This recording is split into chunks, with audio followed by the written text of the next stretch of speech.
So there you are. You've just been shot on the battlefield. You're bleeding like a blood sprinkler.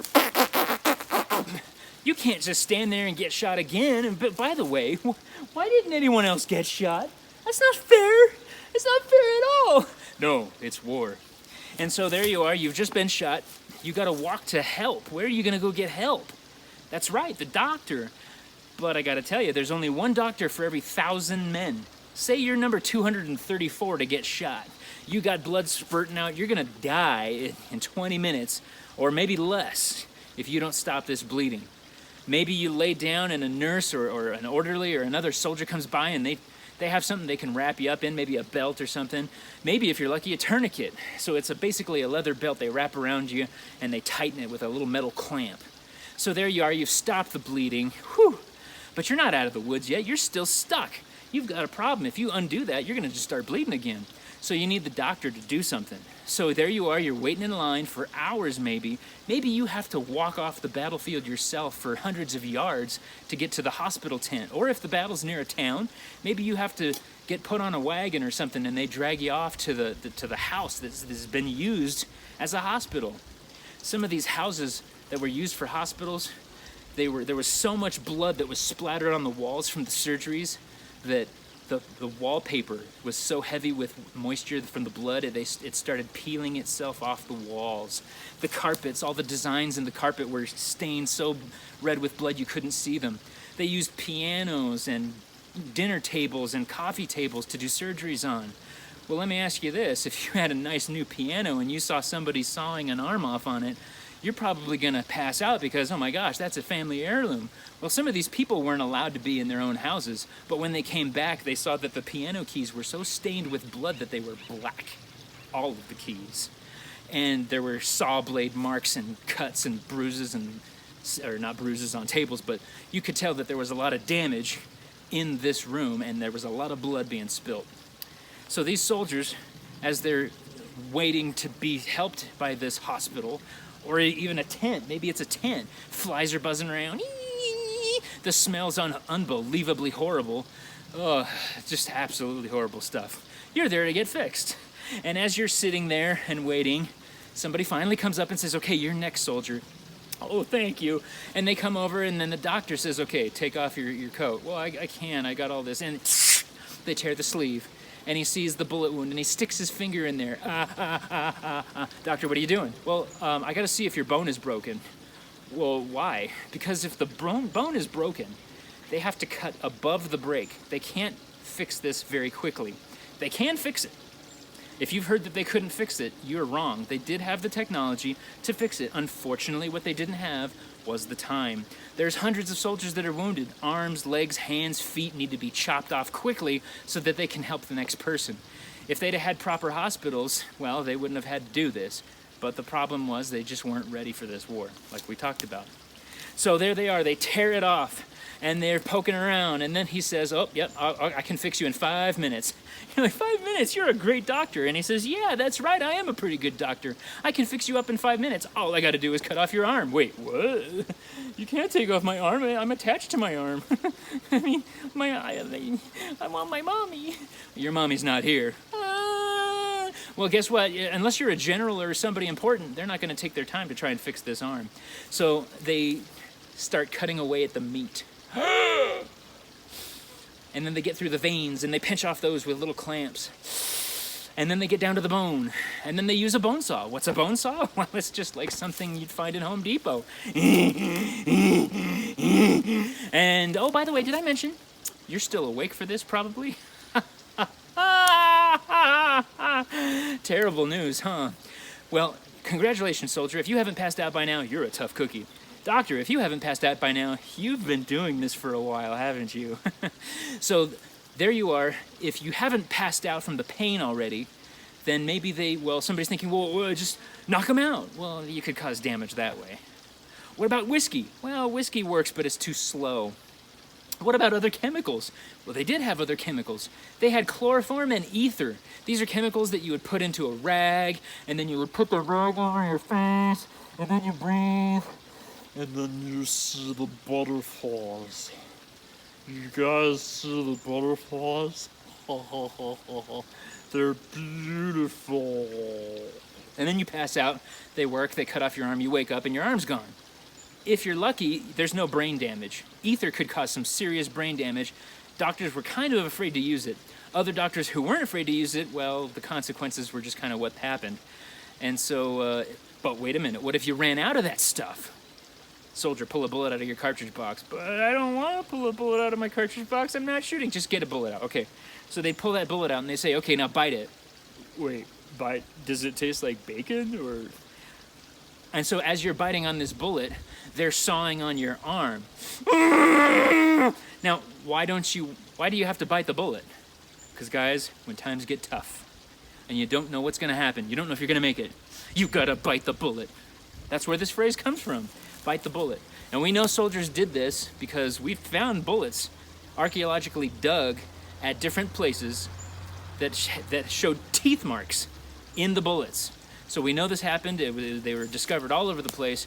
And what a terrible way to have to go through this ordeal of getting your arm or leg or whatever chopped off. Very horrible. Now wait, we're still not done. They saw through the bone and pop off your arm and throw it into the pile of all the other arms, legs, hands, and feet that have been chopped off of everyone else. Some of these piles got so high they were taller than the tents that were used as hospitals. Some of these arms, legs, hands, and feet were buried because it was so nasty smelling that people would literally pass out within 10 feet of the pile. So it was a very horrible situation for these men to go through. So they've got your arm, it's in the pile with the others. But if they take off that tourniquet, you're not going to be a blood sprinkler anymore. You're going to be a blood fire hose, and you're going to bleed to death. So they have to stop the bleeding. Well, they could take time and sit there and sew it all up. But if they don't have a lot of time because there's so many other people wounded, what are they going to do? They're going to go over to the fire. And in the fire might be sitting a piece of hot metal, maybe a sword like this one. And it was in the fire, and it's glowing red hot. And they slap it to your stump.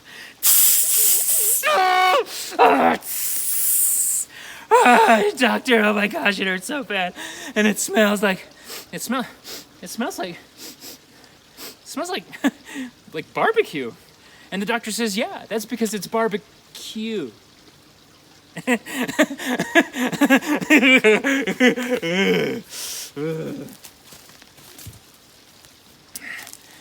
Now after that, they get some water because they got to wash this off. So orderly, go get water for the doctor. Yes, sir. Water for the doctor.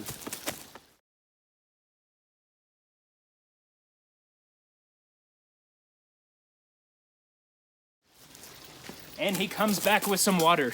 And in this water bucket is water from the river, which is right next to the battlefield.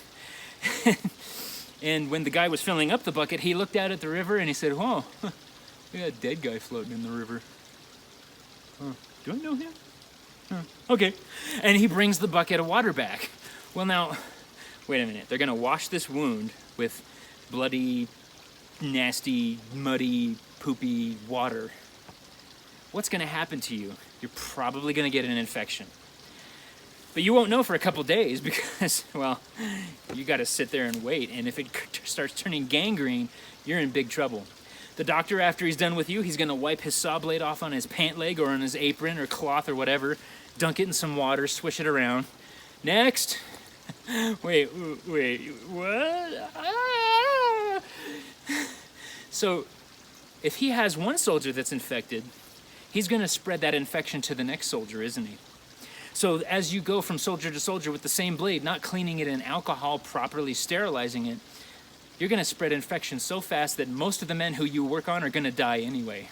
So not only did you put them through all that pain, they're going to have to go through the pain of maybe getting more of their arm chopped off, or they may just die a slow, painful death. This is what causes more death in the Civil War than any other instrument of war. It's the poor medical practices and the bad hygiene, spreading of disease and infection. This is what kills most of the men. Now let's say you were lucky enough not to get shot in the battlefield. Wait, lucky? Why is that lucky? Because it could be worse. You could get stabbed. If you get stabbed with the bayonet, this is not good. How many people out there have ever had spaghetti on a fork? what do? You stick the spaghetti in there, or you stick the fork in the spaghetti, you twist it, and then you eat, right? That's exactly how this blade works. You stick it into the man, into his stomach area, hoping that if you hit something soft, it won't get jammed up and your blade won't get stuck. And then after that, you twist, and then you yank it back out. That is going to cause a massive wound in here that you're probably not going to be able to fix very well. And even if you could fix it, it would take a lot of time. And remember, time is not what doctors have on a battlefield. So here we are, you're out in battle, and the order is given to fix bayonets. Soldiers knew at this point this is a very, very, very bad situation we're in, because we're not going to shoot our way out, we're going to stab and fight our way out. This means we're getting really close and personal. Not a good thing to do. Now, if you take a look at this weapon, the bayonet has, I don't know if you'll be able to see it, so I'll show you a photograph here in a second, has a triangular shaped blade. The triangle is shaped this way. It's this, like that. So if you're trying to sew that up, let's just say they stabbed it in and pulled it out really quick. If you're a doctor, sewing that up is going to take a lot more time than just sewing up a regular knife wound that stabs you. You could just sew it together. I could do that. But a doctor sewing this up, he's got to sew the corners back and forth, and it takes a lot of time. He might even ask you, why didn't you just get shot like everyone else? I really tried. And so there you are, he just fixed you up. Maybe you got stabbed in the side, right? And then you bend over to pick up your hat or something, and then the corner opens up and it starts bleeding again. That's not good either, because you could get infection again. Or maybe some flies that are buzzing around might crawl into that little corner, burrow their way in there and lay eggs. Oh, congratulations, you are the father. And so, oh my gosh, how nasty.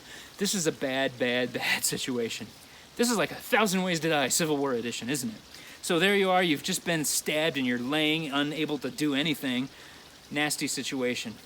You might get sick from drinking the bad water. You might get sick from the water that washed it, or you might get well. The chances, though, of that, well, were pretty slim. So life sure is very, very tough being a soldier. I ask you this, is it worth $13 a month to lose your arm or leg or hand or foot or multiple limbs? I don't know about that. Is it worth it to get kisses from the ladies when you come back in a wheelchair? I'm not so sure that's true either. What about the price of freedom? See, this is the only war that anyone has ever fought in the history of humankind to free other people, not to free themselves, not for treasure, not for land, not for prestige. This is to fight simply for someone else's freedom.